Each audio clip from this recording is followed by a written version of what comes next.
Jay here for Stretford, Paddock. This is Transfers Live, deadline day live. It's the last hour of the English transfer window. Joining me is Abdullah. How are we doing, brother? I'm good, man. Yeah? It's nice to be back. It is. It's been a little while, and it's been a minute, as they say. How excited, pleased, sort of satisfied are you, or even maybe annoyed, are you with the transfer window from a Manchester United point of view? I think you almost just summed up like a mixture of feelings about the way the window's gone. Kicked it off really well with the Onana deal, of course. Yep. Which we're all happy with. We needed, I think, that upgrade in terms of, I mean, we don't need to go over it a lot with David De Gea, and as much of a great servant as he was for the club, it was the right time to move on. Which I think Onana, as we see, is definitely a right step in that direction. Yep. Mason Mount, 1 year left on his contract. I quite like the way he plays. I think I understand why we brought him in.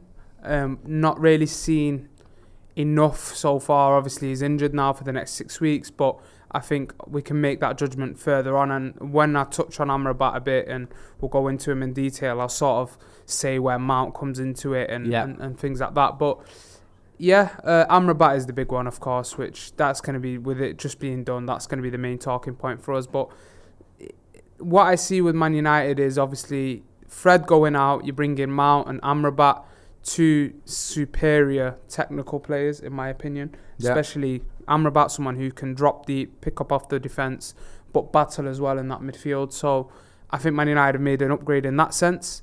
If you would have asked me before the window who you would have kept out of McTominay and Fred, I would have said Fred. Okay. Because I feel like Fred is always a great option off the bench when the game sort of, you know, you feel like you're losing a battle in midfield, you're lacking a bit of energy. I always feel like Fred gives you that. Yeah. Whereas I think Scott, as much as I've got a soft spot for him over the years, and obviously he's come through the academy and stuff, I feel like for his sake as well, if he would have gone to another Premier League club, and it sounds like he turned down Fulham and turned down an approach from them, I think it would have been good for him, good for Man United, would have got a fee, because right now he's not really playing and he doesn't really fit into this way we're playing under Ten Hag. But overall, I think I'd say it's a 7 out of 10 window. The fact, I didn't point out about Højlund as at all, but the fact we went into the window, we would have wanted like a Harry Kane. That was been like the Sir Alex type signing when the main number 9, English number 9, you go and get him, he's leaving his club, and you get that deal done, and that didn't happen, and we ended up getting Højlund, who's an exciting prospect, but there's a lot of pressure under him. Yeah.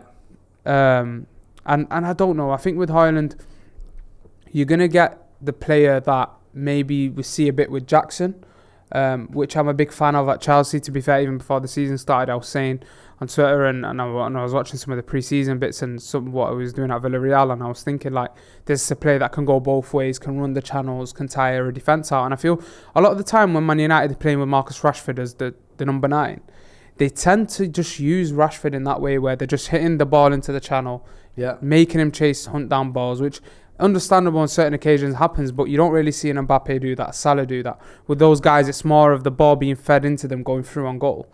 I think you almost need to do what Chelsea are doing right now with Jackson and Sterling, where Sterling doesn't battle too much, and that's why he's performed better this season, in my opinion.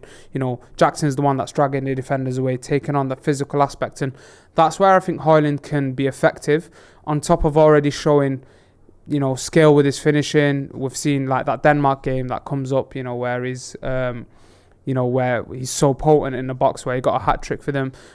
Obviously not an insane goal-scoring record, but he's very raw. His per-90 numbers look good, and yeah, a raw player, but it's just the pressure. But at the same time, I don't know what you think, but we always tend to, over the years, the last few years anyways, like I'd say last 10 years, we always seem to sign the players that are in their latter stages of their career and thinking they're established, or thinking someone's coming into their prime, like a Lukaku, he was the younger one, but then he bought Zlatan. We bought Robin Van Persie, to be fair, obviously gave us that unbelievable season, unbelievable anti-Sir Alex. Post Robin Van Persie, and other than Lukaku, maybe Martial, Falcao. There's Falcao, there's Cavani, there's Igalo, there's Ronaldo. It's always a bit of Zlatan. There's been this sort of Asian striker, maybe got 1 or 2 seasons left in him. So it's good to see us getting a younger striker. I'm going to ask you a little bit more about some of the loanees that are coming in. First of all, I get involved in some of the chats. Some compliments here for you, Abdullah. Saber Mark 42 says, Abdul looking trim these days. Top work, lads. You do look well, bro. Nice one, mate. My amateur says, looking suave. Abdul, hitting the gym or what? Yeah. Yeah? Hiya. Yeah, hitting the gym and running. And when I see Jay's stories, he gets... Honestly, that day I actually watched the story. I was like, come on, man. If it's Jay's like 50 years old, like, I've got to get up and go 52. for a run. But if he's 52, if so Jay can manage to come on, like, put his Zimmer frame at home for half an hour. Oh no, thanks guys. Yeah. No, I have been, to be fair, actually, like putting in that work. You do look well. Danny says window is 5 tops. Others improved. We wanted Kane, Rasmus, Rabiot, Kim. Messed up. De Gea, Maguire, Maton, Donny. Awful window. Smaller teams, but better. We'll get into United's window. We'll ask you a little bit more about Sofyan Amrabat in particular. First of all, though, we're going to go round up a couple of little sort of breaking news stories. There's Sky running with the sort of news that it's confirmed Liverpool have signed Ryan Gravenberch from Bayern Munich. Just quickly, Abdullah, what do you make of that deal, that signing for them? Does that make them a lot better? I think it makes them a lot better in the long run if he lives up to what we've seen of bits of him at Ajax. I think a lot of people seem to have a big say on this, where it's like he's going to be he's not a player they need right now because he's an 8 and they need a 6 and so on and so forth. But I think no matter what Liverpool did this summer, they have had a complete overhaul in midfield. If they bring in the real number 6 next season, then you've got Szoboszlai, who I'm a big fan of, who's end-to-end, box-to-box, like a lot of energy.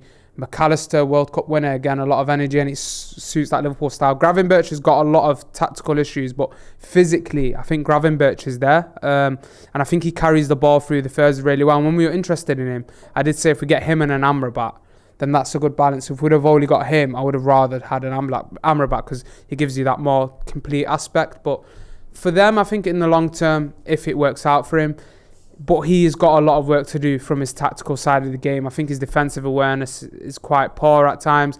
He's only had 3 Bundesliga starts or something mad. He's not great. His record is something like that. He's not. Obviously, there's a reason that they're willing to sell him. Yeah. They had a bit of a stinker, didn't they, Bayern Munich today, because they were in for Paulinho. I think signed everything, done his medical. Like Christian Falk was doing a few. Tell you what, that is massive for us. Honestly.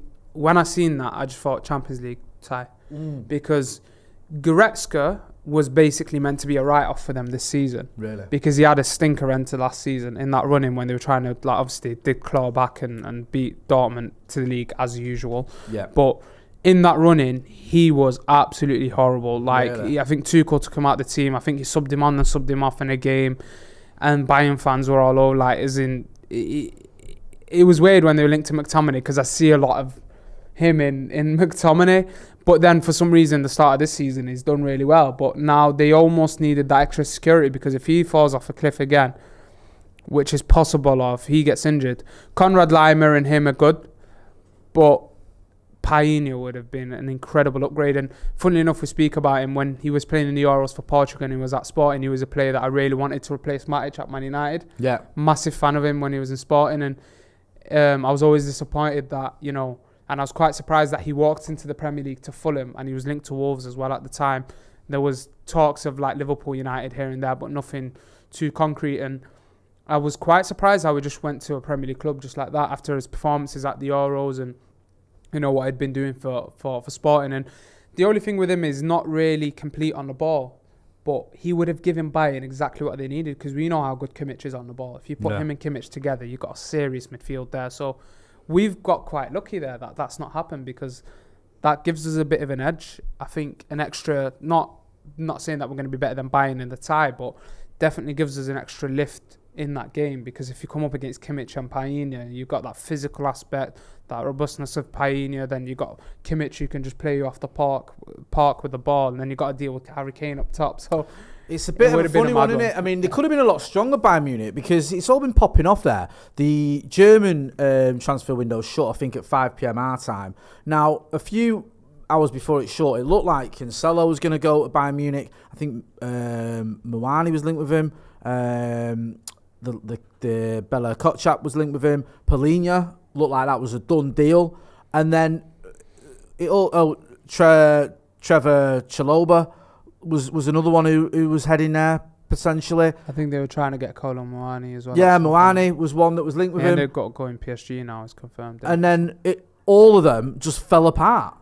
And none of those transfers that I've just mentioned happened. And it looked like, with Bayern Munich come calling for players, and the players looked like he's ready. And Paulinho went and took his photo, I think, with the shirt and had his medical. 2 parts of his medical. Yeah, and it was like, that was basically done. And now it's all those transfers I've mentioned are off. Now, listen, Bayern Munich aren't exactly struggling, and I'm sure that in terms of the Bundesliga, they'll still be pretty confident. A Bayern fan, posted about the squad earlier, and they've really only got 18 players that are first teamers. That, even the ones that are in the end of that squad have only just either come in. So because they got rid of the Stanisic, I want to say, I might sound stupid saying this, but the right back that was playing for Croatia, I think, at the World Cup, good player to be fair, could fill in at centre back and right back. They let him go, right, and they messed up there because I think they were, and then they let Pavard go. So I think they were expecting to sign another fullback. Right now they've just got Masraoui at right back. So they've actually lightened the squad a lot. And as much as everyone laughs at the Bundesliga about how open it is and how easy it is to score goals and the transitional football there, that style of football is actually what makes it physically demanding at times. Yeah. Because it's so end to end. It's so. I know Bayern will just deal with all these teams in the Bundesliga, and their main thing will be the Champions League for them, and I'm sure they'll cruise the league. But it is physically demanding. If you watch that league, you can get games. That's why I see them 4-3 games, 5-3 games. It just goes off in that league. So that's an advantage for United, I think. And weirdly enough, talking about our Champions League, while we're talking about our Champions League group, Galatasaray, another team that have signed a lot of players. They've got Ziyech in. They've got Icardi permanent now. They've got Zaha.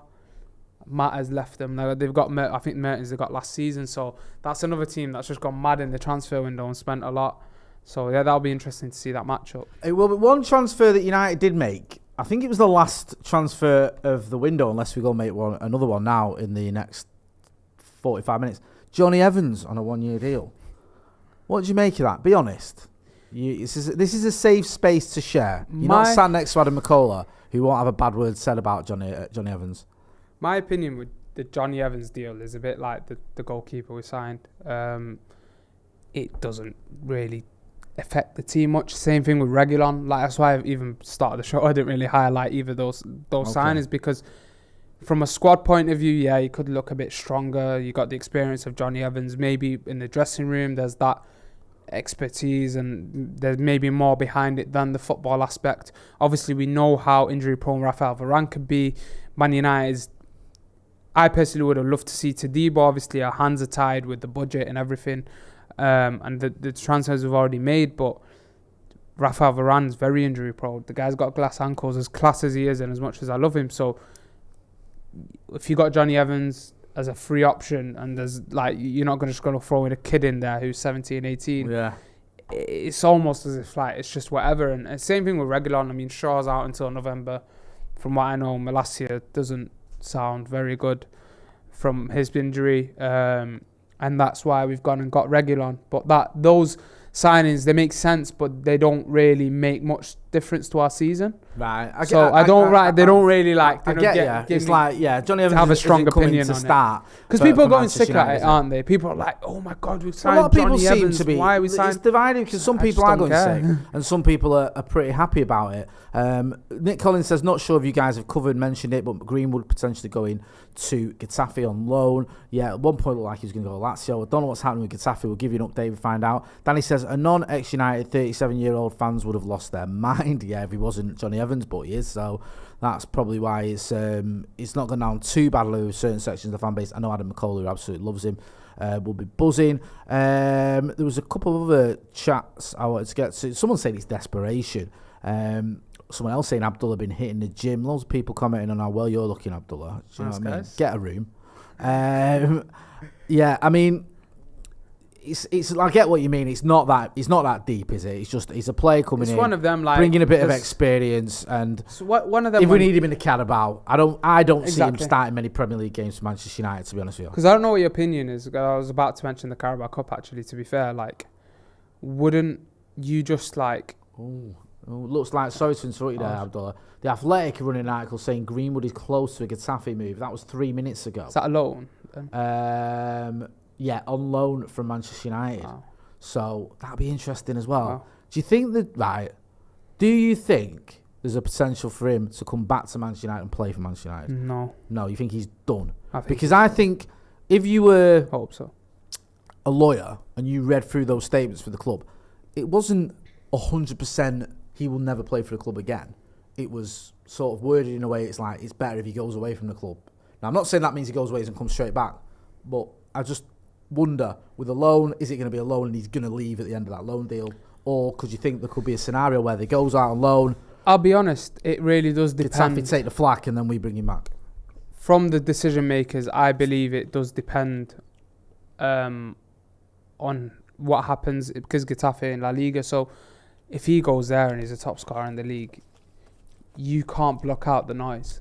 Yeah. If he goes there, and what I expect, I could be wrong, a player who's missed 2 years out of his development at a key stage goes there and struggles and then just sort of just fades away, playing in some random league, whatever, everyone forget about it. He'll just leave on a free. If he scores a lot of goals, then it becomes a big problem because you're gonna have fans saying he's got to come back. I think for that noise to really happen, I think he's got to do something ridiculous. I don't even think he can go there and score like 15 goals or whatever. I think it's got to be like silly numbers for people to have. The thing is, I think even if he scores 15 goals in the top 5 league, people will talk. Well, I think this you know is what? why for I me, don't look forward to another Mason Greenwood debate. I'm not going to lie to you. Honestly, I've not, like, obviously I've not been on here for a while and I've not had that discussion once since, like, it's honestly, you picked the perfect time to not come on this channel because it was just. It's a horrendous topic to have to deal with. Yeah, no. And obviously there's a lot worse going on than me having to speak about it, you know. From my general point of view with it is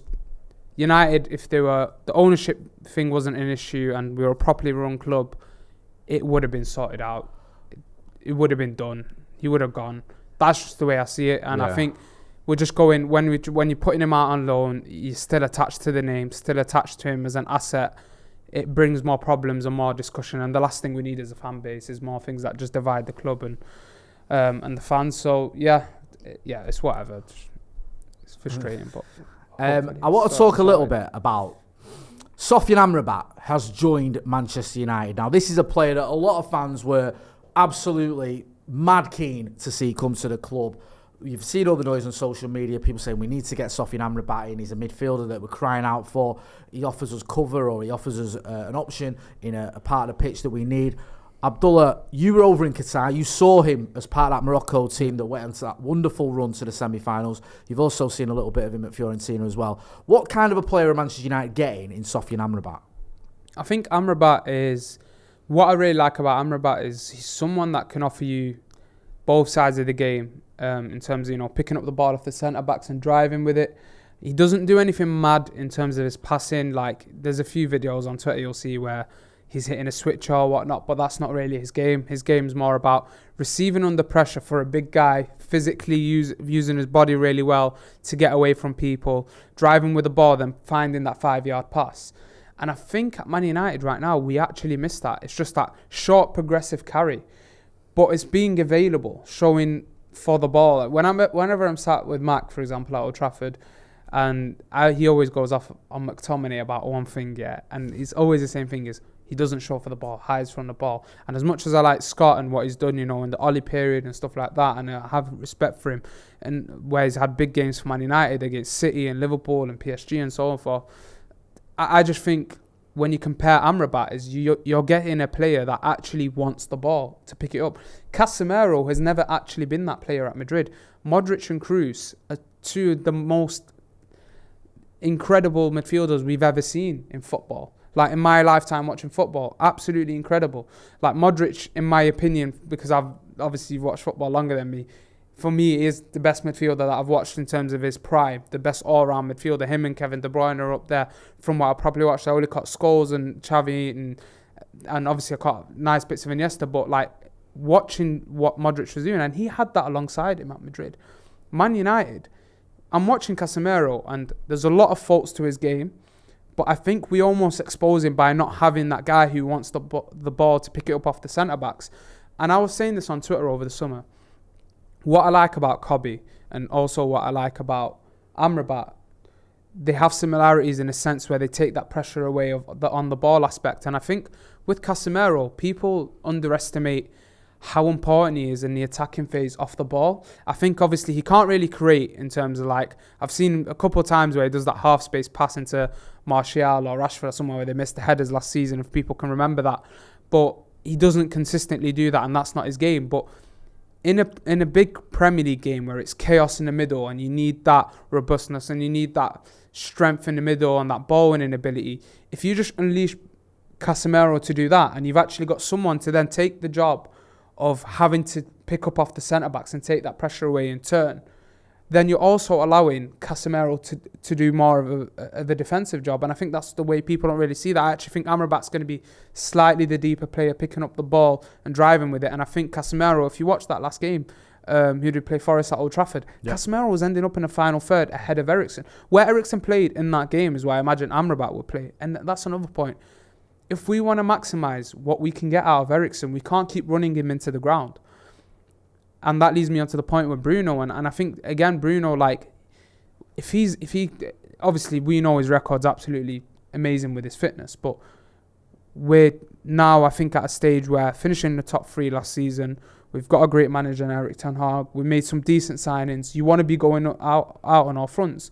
I think we need to now start adjusting to giving Bruno a genuine, like, full week's rest ahead of some of these big Champions League games and Premier League games, because we just don't tend to do that. And I think Bruno, when I noticed this game last season, if everyone remembers, Southampton at Old Trafford, he was absolutely shattered. 0-0. It might have been. Did Casemiro get sent off? Yeah, he did. It was 0-0. He was in midfield by himself. He was shattered. But every single break, at one stage for like 15, 20 minutes of that game, he'd just drop the ball, drop the pass. He'd mess up. And when you can tell he's tired and he's not making the right decisions, you're not getting the most. And this is, again, where Mason Mount comes in. In my opinion, I think I would like to see tested a bit of a Casemiro, Amrabat midfield, and allowing Bruno to flourish where he flourished best under Oli, which is closer to Marcus Rashford, closer to goal, entering those second striker zones, being more of a goal threat. We watched the first half against Spurs, and I don't know if you noticed this, I felt like Mason Mount was playing a lot deeper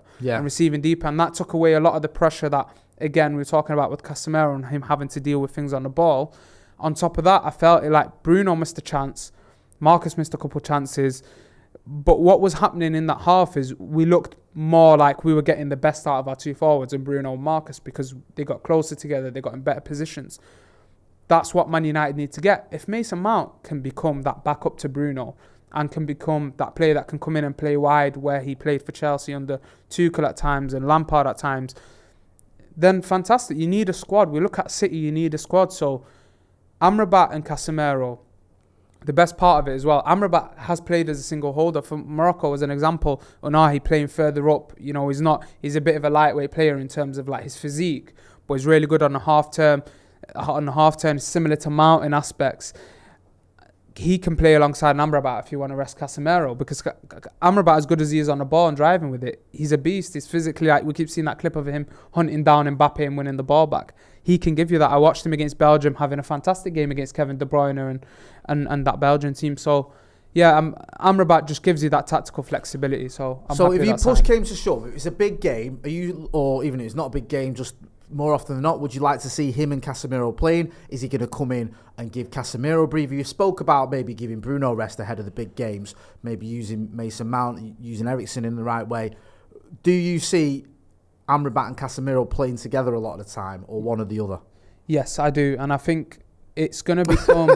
Yes, you do see them playing together. Yeah, I do see them playing together, yeah. Sorry, I should have explained that better. But yeah, I think I see them both playing together a lot more than people would think, because I think it's been a lot of been spoken about as him being that cover for Casemiro. I think he is going to be that, but I also see his role a bit like Kobe that we watched sort of in the not as up and down as he was in the Arsenal game, but when he was receiving off the defence. Yeah, I think it's going to be a bit like that, and I think them two are going to play that role. I think Kobe's going to have a lot more minutes than people expect, and hopefully he comes back fit and returns, looking as good as he did in pre-season after that unfortunate injury. But I think Man United need to go down that route.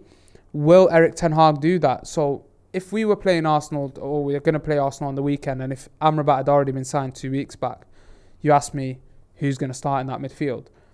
I think Erik ten Hag starts both of them. I don't think he starts Eriksen, because I was watching that goal, that fantastic goal, to be fair, from Saka against us last season at the Emirates, and I'm looking at Eriksen, and he was absolutely shattered at that stage of the game. It's a criticism of Eriksen, isn't it? That whilst he's class on the ball, it's not his blame. But you know, we saw it at the Etihad where you got De Bruyne just basically attacking midfielders just ghost behind him. They almost just, it's not his role. That's not him. I think if you're facing like a Forest, we've seen it that day, and the ball's popping out to him further back, and Forest are playing deeper, and then him ending up in the box as well, because you got more of that flexibility, because you got that extra that extra level above the opposition. But if you're playing City, you're playing Liverpool, you're playing Chelsea, playing these teams, like the quality is a lot higher. You can't just have runners like Sterling, for example, to Chelsea in the form that he's in, just running off you like that. You need your midfielders to be on it. And I think, again, like Eriksen can come in. It just gives us a lot more flexibility. If you're hunting down a game against a big side, you take off Amrabat, you put on Eriksen in the last 20 minutes, you got a lot more energy out of him. If you've got more of the ball and you want to attack, you want Eriksen there. It's about having that tactical flexibility, and I've always said that when I come on here over the years. Man United have always been very short-sighted. They've stuck with McTominay and Fred over the years and just put Bruno in front of him, tried to fit the Donny thing, it didn't work, and for years they've just been trying to roll with it. And I think this midfield needed an overhaul. And I'm just glad we've got Bruno and Casemiro with experience now together, so it could work out well with Amrabat. Yeah, well, hopefully it will work out well with Amrabat. Get involved in the comments and the chat and let us know what you think about Sofyan Amrabat joining Manchester United Football Club. You've heard from Abdullah there, what sort of role he sees the Moroccan midfielder playing at Manchester United, and hopefully he can have a very successful time here at the club. Also as well, I think we've got the official announcement. It's Comunicado Oficial. In case you were worried that we just go off on it and then you go, actually, he's failed his medical or he's done a Paulinho and he's not coming after all. He is coming. It's announced. It's all official. There you go. Well, I don't know if actually there you go. I think that's just me that can say that. Ignore me. It says here, club announcement, Sofyan Amrabat has joined Manchester United on loan from Fiorentina until June 2024, subject to international clearance and registration requirements. The midfielder has been capped 49 times by Morocco and played every minute of his country's run to the semi-final of the 2022 FIFA World Cup.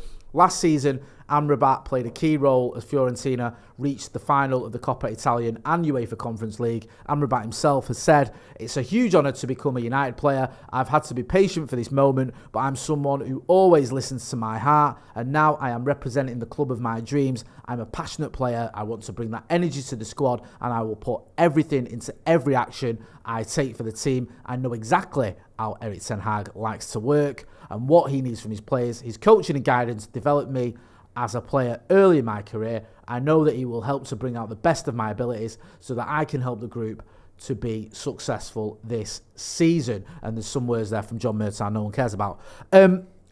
He couldn't have done more to make this happen.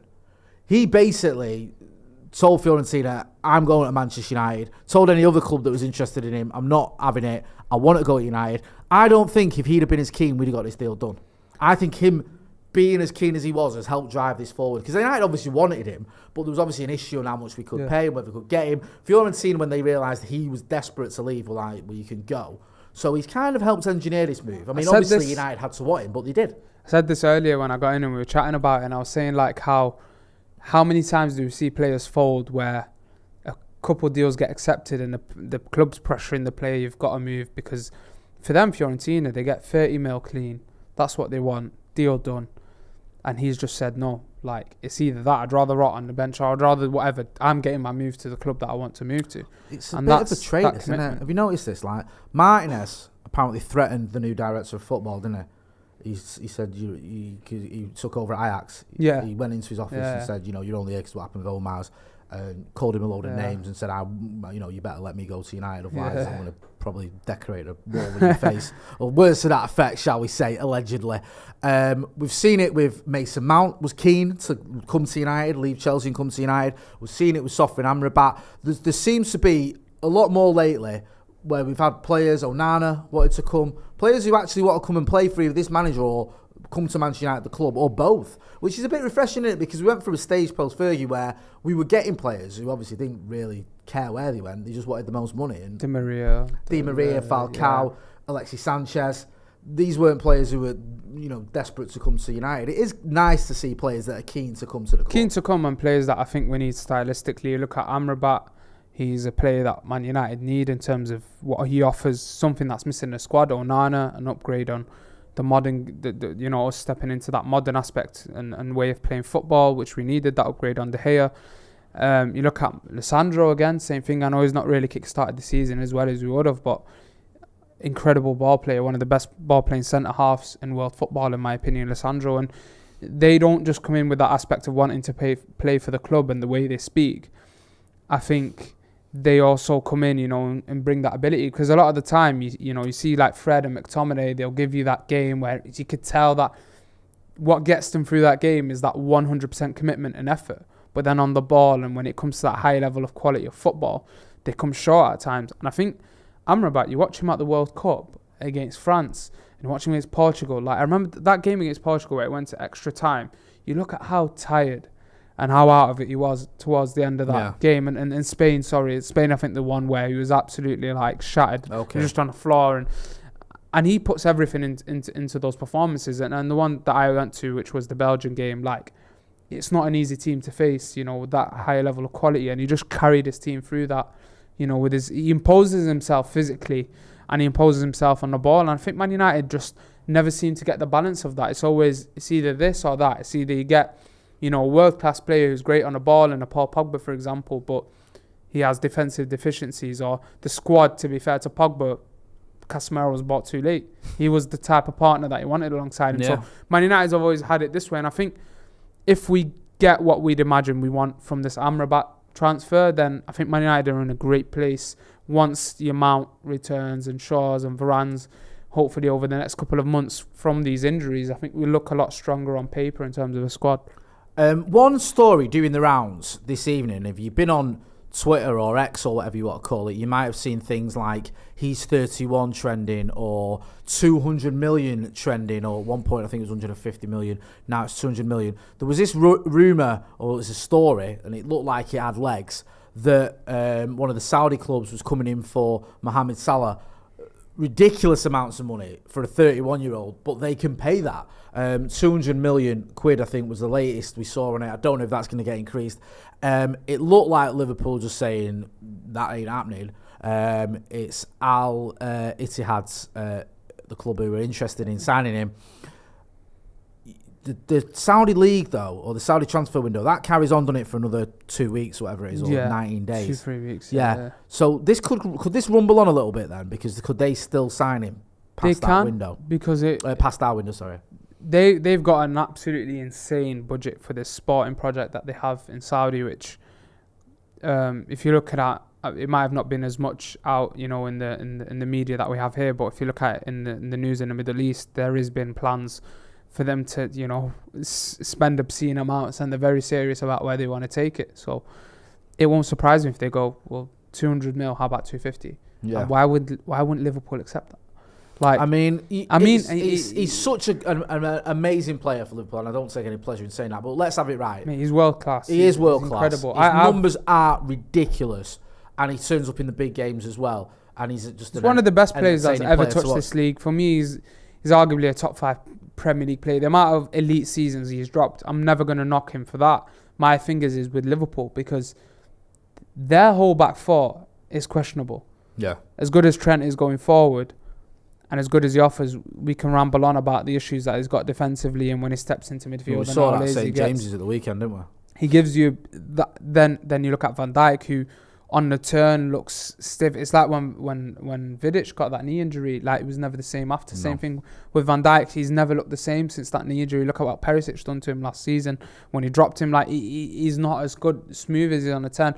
Gomez is off it, nowhere near as good as he was when they won the Champions League in the Premier League. I'm enjoying this. Keep going. So you look at Kanate. Go for the whole team and rip them all. I love it. Kanate's still got to prove himself. I know he's a talented defender, but Matip's basically done. So love this. But what I'm saying is clip this up. Why wouldn't Liverpool just say, okay, 250 mil, because Nunes looked frightening the other day at Newcastle. they've got other options in that attacking line, and they've got good options in that high 8 role. That's almost sorted out, even if Salah comes out of that. And I think Salah is obviously the key man in that team. Why wouldn't they just say, okay, in Jan, we'll just go buy the best defenders in the world, buy a number 6, and have a proper team? Whereas, he's 31. In 2 years, you're going to let him go. But the thing is, right, I think I want this to happen because he's a great player for them. And one of the reasons I want it to happen is because I think this could unravel Jurgen Klopp a little bit. Because if you're Jurgen Klopp, right, and I think it's similar to what happened with Jose Mourinho when he was at Chelsea, when he had Salah. Because people always say to Jose, or he did an interview where he's like, you had De Bruyne, you had Salah, you didn't give him a chance. And he's like, my job was to win the league that season. I had to and I did it. I didn't have time to wait 2 or 3 years for these players to develop. That's not what Chelsea do. I had to get instant success. It's slightly different, but what I'm getting at is, for Klopp, this season, he's just had a stinker.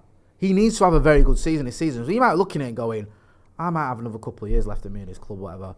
If you lose your top scorer, who could play for Liverpool for the next 2 years and still bang in 35 goals a season, what's better for you as a manager? True. Do you know what I mean? He might be looking at the club themselves, FSG, who are businessmen. Yeah. Let's not forget the Super League debacle. They were front and centre of that. They're not Liverpool fans doing this as a labour of love. They're doing it to make some dough. They might look at it and go, 200 million quid for a player we paid 27 million for, or whatever it was. Well, he's 31. Yes, let's have it. Do you know what I mean? So there might be a little bit of a thing here. And also, a lot of it depends on whether Salah's going to have it himself, because yes, it's ridiculous amounts of money, but he might look at it and go, Salah could just be pressuring, mate. It is ridiculous amounts of money, and he can go and play in the Middle East. So it's not like he's gonna be far from home in a sense of what his background is, and his family. It'll be an easier transition than a lot of these European players going to Saudi Arabia. I think for Mo Salah, it's going to be a much smoother transition, and maybe something that his family might even look at. So people need to look at that side of it as well. So you're going to go for obscene amounts. You're going to go live in the Middle East, where it's not. Let's compare living in Cheshire to. Well, you've been in both, haven't you? Yeah. You've been in Cheshire, only passing through Cheshire. You don't live there, do you? You live in South Manchester. No, I've not got that kind. I'm not got that but kind. You've been on a little bus tour through Cheshire as a treat, and you've been to the Middle East. Is it comparable? No. Is Pressbury the same as it's just a different level. Like anyone, the lads here, Ronaldo, Saudi, whatever. Ronaldo and Steve went to the World Cup, didn't they? Yeah. And with Rio and stuff, and they would have seen how like modern it is over there, and just I know the weather gets a bit mad, but then at the same time, just having the sun out, and it's a nut. Like if you're getting insane amounts of money, you've not got to have that transition of like moving to a country where you don't speak the language or whatever. You're literally like from the Middle East. It makes it a lot easier. Is there a sense of for him, will in my opinion? This is going to be the most stupid question I've ever asked, because I think I know the answer, but I'll ask it anyway. He's Egyptian. Will he be lauded anyway in that part of the world just because he's from, he's got a connection, Definitely. And obviously from that part of the region. Yeah. So it won't be like, well, we don't care about him as much because he's Egyptian. It's like he's from this area, he's from the Middle East. Well, we all adore him. You go into a Muslim country. Yeah, Muslim country. And Salah's is obviously probably the best Muslim player that's ever played the game. And he is one of the best players, the best attackers the Premier League's ever seen. Yeah, I think he's a good player. You see him go there, and like kids that look up to him and everything, like he is the guy. And the same thing with Benzema as well. Like the hype around him, a lot of that, Riyad Mahrez, that has definitely got an aspect to it. And like I go back to the point, if he's going to receive that obscene amount of money, why wouldn't he be pushing for that? At his stage of his career, in my opinion, he's probably up for this deal. It's just whether Liverpool are going to take that risk of, do we take the money? Because Liverpool can do something mad where they take that money and then they go to an unsettled situation like an Mbappe attempt. I'm not saying they'll get an Mbappe, but they can look around again. They made the bloody Coutinho money last for about 10 years, didn't they? They were buying everyone. Like they got Van Dijk, they got all these. They spent it wisely. Alisson Becker. Every time they made a signing, it was a Coutinho money. I'll tell you why Mo Salah might not want to leave Liverpool. Because he'll miss out on the mouth-watering prospects of playing Union SJ or LASK or Toulouse in the Europa League. Who wants to miss out on that? We played LASK. I know. And they took the mick out of us, didn't they? The Scousers. Well, who's laughing now? We'll wait till January till we're in it, until we start. Yeah, I think Klopp's spoken about it and said that he doesn't think that Salah wants to leave.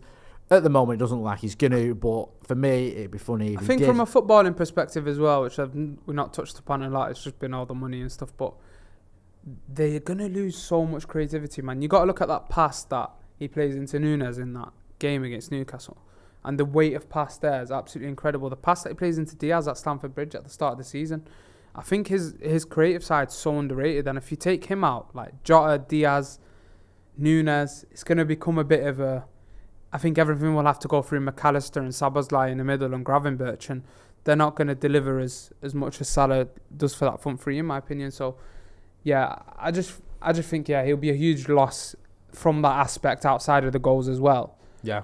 But if they have a real plan, in my opinion, and they get offered 200 to 250 million, they're like, okay, we're actually going to spend this properly. Yeah. We're going to go buy... For a 31-year-old as well. It's like, insane, isn't it? I get, like, he might give you 2-3 years at the top level. He trains insanely in the summer. He's always coming back fit. He's always at the top of his game. But at the same time, he's 31. He's getting an insane contract. Is that going to unsettle him? If this saga ends, is that going to unsettle him? Yeah. What Liverpool could be thinking, though, is, do we just wait until next summer? Because the Saudi teams are going to come and get him next summer regardless. They will come and pay 100 mil next summer.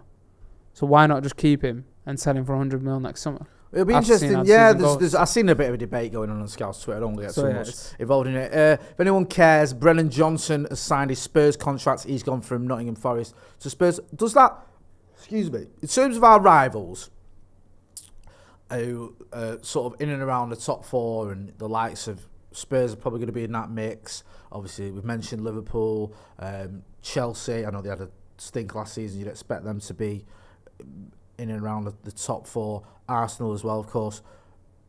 Which club do you look at and think they've had a really good window? That's annoying in a way, because they've gone from strength to strength. Because I feel there's been a lot of decent windows. We've had a decent one. I don't think we've smashed it. I'm a little bit concerned about how we're so reliant on Rasmus Højlund. But who do you look at and go, oh yeah, they've done all right? In my opinion, I think when you look at a lot of the teams in the league, even the ones that spent obscene amounts, like Chelsea spent the most amount. Yeah. There's actually still a lot of issues in the sense of, like, they've got loads of defenders now. They've got to offload some of them. They've got a situation there. And I also feel that Cole Palmer transfer could be very underrated if it works out, because in the sense that I think they needed someone that can almost link that midfield and attack. And I think if he plays roaming off like a Sterling and a Jackson, he could be big for them. So I think Chelsea probably had the best window, because they bought everyone. They bought everyone. Yeah. We'll buy everyone we can, and then we'll have the best window. We'll win the window. To already have Enzo. Yeah. And then bring in Casiero. And then bring in Lavia. Do you not find a bit weird that they've done that? Or do you think they need it? Because it's like... I do find it weird, because what happens with Lavia now. But then you've literally sorted that team out for 10 years. Like, it's Chelsea, though. They probably sort it out until the next window when they go out and buy... You know, Declan Rice off Arsenal or something. Something mad's got to happen, though, because I swear, I keep seeing them even, like, these random players that they're signing for, like, 25 mil. I swear I can't name some of them. Don't you see that pop up, like, some kid from, like, Belgium who's 18 and they're signing for 20 mil? I'm like, who? Like, yeah, I mean... They've got all these random signings. Like, if we spend 20 mil now, we'll be like, wow. Like, do you know what I mean? I'm going to go through, right? They've spent... It's mad. This is under Todd Burley, right? They've spent over $1 billion, 1.016 billion or something under Todd Burley. That list. So they've got Sterling. Insane. Some of these names I am going to pronounce the wrong way around, incorrectly, by the way, because I don't know who they are. Any of the ones I do, I'll probably get it wrong anyway, because you know what I'm like. So Sterling, Slinoina, Cassidy, Badashil, Madueke, Morgan, Matos, Gabriel, Ugachukwu, Koulibaly, Chukwuemeka, Fofana, Wesley Fofana, because there's another Fofana on the horizon. Santos, Mudryk, Gusto, Jackson, Maria, Sanchez, Hutchinson, Cucurella, Aubameyang, David Fofana, Fernandez, Nkunku, Samuel Smith, Disasi, Caicedo, Lavia, Washington, Petrovic, Palmer. So over £1 billion. A lot of good players there. Caicedo, Lavia, I really like. Sterling, I still think has got a lot of miles left in the tank. Nkunku's a good player. Fernandez is a good player. Left. Some of them, though, they've already flopped and left. Yeah. Like, Cucurella, they were ready to Tell get you what, rid of. Saudi have done them nice. Wesley for Fofana, the who's just Barney. had injury issues. Mudryk, to me, and I don't mean to sound like I'm digging the kid out, looks like potentially one of the worst signings in Premier League I went to history. the West Ham Chelsea game, yeah, and honestly, the guy was a joke in that game. Like, he was so bad. Did you There see was the a one ball- where he did the cushion volley? Yeah, I'm about to talk about that, yeah. So Sterling puts the perfect ball into the back. It was Sterling that crossed it. Just put it down, and the funny thing is, Chukwuemeka in the first half literally showed him how to finish it from a tighter angle. Yeah. I don't know what he's trying to do, and it's like that's the story of Mudryk, other than the first 20 minutes Against where like Liverpool. where, to be fair, I'm watching it, I'm like, yo, this guy is a problem. Ever since then, he's shown absolutely nothing. He was terrible at Old 100 Trafford. mil. But what made me laugh about that one at West Ham is, you know, you've got two options. If you put your foot through it or you cushion it. Yeah. Now, if you cushion it, you're getting control in it, it's going roughly where you want it. Sometimes you put your foot through it, it could go anywhere. Yeah. So you go, okay, he's just stuck his foot through it. It's gone on. He cushioned it, which you think, okay, he's going to sort of guide it towards the corner or whatever. And it was going out for a throw-in until Sterling, I think, kept it in. I mean, I'm not hating on the kid. It just looks like, and what amazes me about it, looks a terrible signing. Arsenal were in for him. There was like, either, if he didn't go to Chelsea for 80 million quid, he would have gone to Arsenal for similar money. Mate, some of the fees now, like, you look at Kolo Muani, and I think at one stage the deal wasn't happening because Frankfurt wanted a bit more money today or whatever. And it's like, because Frankfurt can just turn around, and there was a point I'll be making now if the deal didn't go through, but like, that's an example of how teams could just say, well, he'll play another good season and we'll sell him for 100 mil next year. And I think, another good example of that is like Victor Osimhen. Napoli, he's not even had a full fit season for Napoli, and he's been incredible for them. Yeah. If he has a full season firing, injury-free, they're like, that's an extra 50 mil on the fee. Yeah. So if teams want to pay 100 mil now, we're not going to accept that. Next summer, we'll sell him for 150. The worry for me crazy. is, or the sort of the thing you look at, you go, players now who've had one good season who are relatively young, and you might even come at One good season, mate. Sometimes 6 months, and by Jan, I think as in, mad. I don't need to keep going back to him. I'm sorry. Hasn't Mudryk got like 12 goals in professional football? Mate, in Shakhtar, Right. he basically hadn't really played as much as people thought he'd played. It was mad. Like, Did no one check? he'd only just. You know, access the transfer market before you spend 80 million quid on 'Cause someone. I don't want to Or say something Wikipedia. where I'm incorrect, but I remember seeing it and I was like, wow, like this guy hasn't actually played as many professional games as I thought he was. He was like a bit of a novice. Don't get me wrong, United have been guilty on this battle. Of course. We spent up to 37 million on Ahmad, who's a young player, and he'd played an hour of professional football. So, also, Rasmus Højlund's got, I think, 27 goals in his career, his professional career, and we've spent 70 odd million quid on him. So we can be guilty.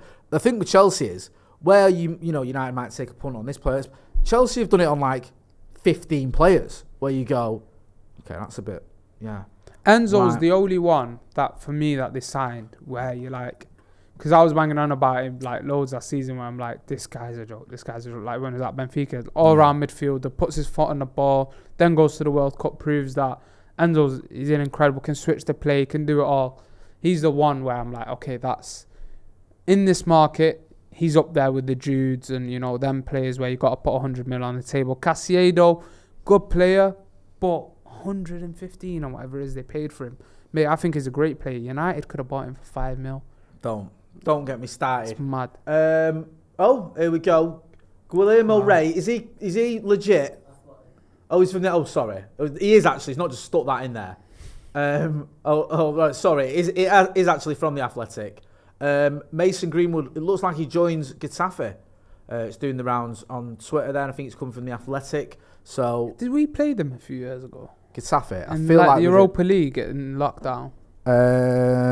Marcus scored a ball over the top from Lindelof. Was that the game or was that a different Spanish team? I don't know. I think. Let me have a look. I might be wrong. I might be absolutely waffling. There we go. It might have been another team. It might have been Granada. It is confirmed because it's from the. It might have been Granada. We played Getafe. No, I don't know what. No, I don't know what I've clicked on it. I've got Manchester United versus Forest, which isn't what you asked. I can't find it. We might. It's bugging my mind because I feel like it might have been Granada. Someone tell us in the comments. Yeah.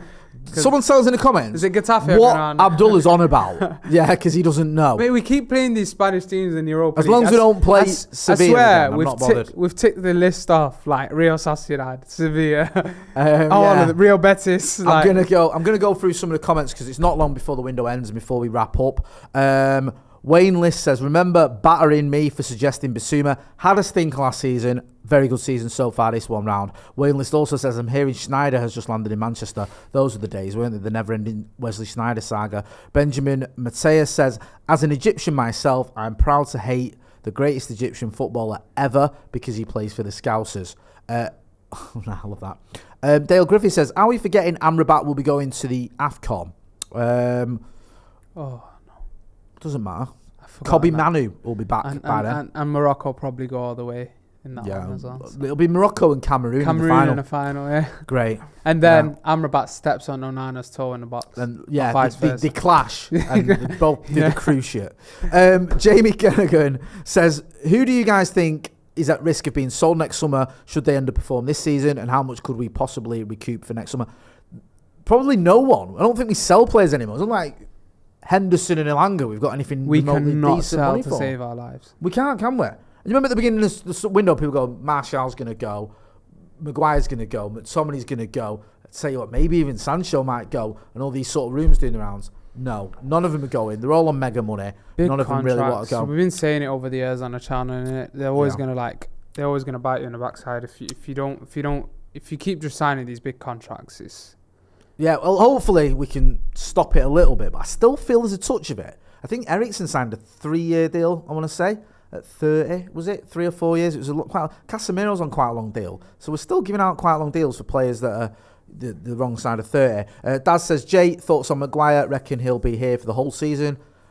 The only way I see that changing, potentially, is if he's not playing at all for United, and if he gets the impression he's going to lose his England place for the Euros, he might in January go out on loan or get sold. I don't know though, because again, he's another one like Abdullah was talking about there, who is on massive money. There were reports that United would have to pay out his contract. He just got a pay rise as well because we qualified for the Champions League. A lot of I think all the players did, including him. So even though he wasn't exactly instrumental in us finishing third, he does get a pay rise. So he's probably on about 200k-ish a week. And someone like Jadon Sancho's like one of the most highly paid players in the league. He's on like 375k. Not his fault. You know, if you get offered that money, you're going to take it. But it's just madness what United are doing. It's a Duck who's been a member of the first team for 12 months, says, at the risk of being sold, lol, that's a myth at United. You sign a contract for life at United, whether the club or the fans want it or not. Okay. Abhinav Verma says, Romano hyped Mudryk up. Also, the fee initially was 40 million, but it's just jumped up and no one questioned it. It was a little bit like Anthony, that one. Anthony went from 35 million to 80 million. I think it's like 100 million euros or something in the end. So, yeah, it has gone up. We're going to wrap up shortly. Just before we do, because I think the transfer window from a Manchester United point of view is practically done. The transfer window itself is done. And I don't think there's going to be any last-minute Facundo Palestri's arriving like there was a few years ago.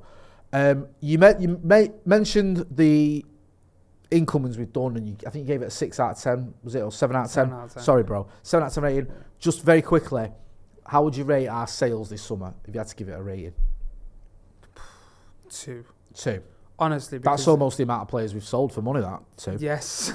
Elanga, Henderson and Fred, I think, are the only ones we've got anything worth It's reporting. been an absolute mess, and the issue is we knew that we had to sell some of these players, and there was definitely interest in some of these players, and deals that could have materialised when West Ham were knocking on the door for a double of McTominay. Maguire, could we have done a bit better to make that happen and move 2 players on there, and then gone and bought Todibo and another player in midfield alongside Amrabat as well, not just Amrabat. So, yeah, I think it's been a poor selling summer from United.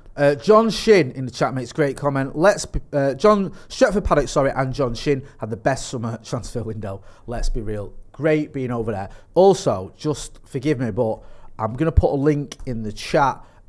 Doing the 60 mile challenge after run 60 miles in September for Cancer Research UK. Me and my boy Scotty doing it, raising money for Cancer Research UK. There's a link in the chat. Go and check that out if you can. I know times are hard, but if you can help out, donate. Brilliant. If you can't, don't worry about it.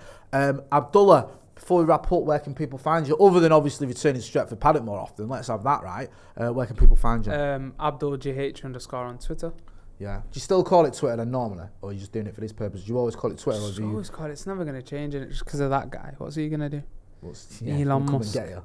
Hey, do you know what I mean? X just sounds weird, doesn't it? I'm on X. I still say tweets and Twitter, even though it's posts now, innit? People just say like, people just turn around and say, yeah, well, why are we not calling it? Why are you calling it Twitter, not X? And I'm just thinking, mate, that's it, mate. People need to get a life. Someone was saying about Getafe have just tweeted something. Let's have a look. Imagine they've rubbished it and be like, nah. Oh no, they've announced it. Oh my God, they've announced Mason Greenwood. Just seen his face. I mean, I don't know. If I was on their social media team, part of me would be like, let's not announce it. Let's just sign him. Do you know what I mean? Let's just not make a big fuss about it because we're going to get a lot of negative responders here. But he's announced, he's gone there. He's gone on loan, I think, to end the season. I don't know what the ins and outs of that are. We'll find out what's going on there. The transfer window is practically ended, so I'm going to wrap it up there. Manchester United, doing our business, what we've done. Amrabat, Reguilón, the goalkeeper whose name I keep getting wrong. Bayındır. Yeah? Bayındır, yeah. I probably just said that completely wrong. Mason Mount, Andre Onana, Rasmus Højlund. Who am I missing? Have I missed out anyone? Amrabat? Did I say Amrabat? I feel like you have. I said Reguilón. Have I missed anyone else? Oh, no, that's it, innit? I think so. Yeah, I think I've got them all in there. So we'll listen. We'll wait and see how that pans out. We'll wait and see if there are any more twists in the tail. Wait and see if Mo Salah does leave Liverpool or if Manchester United do manage to get rid of any of the players we've still got who we're looking to get rid of to leagues where the transfer window is still open. That's been Abdullah. I've been Jay Moy. This has been Transfers Live, Deadline Day Live, Stretford Paddock. Thanks for watching.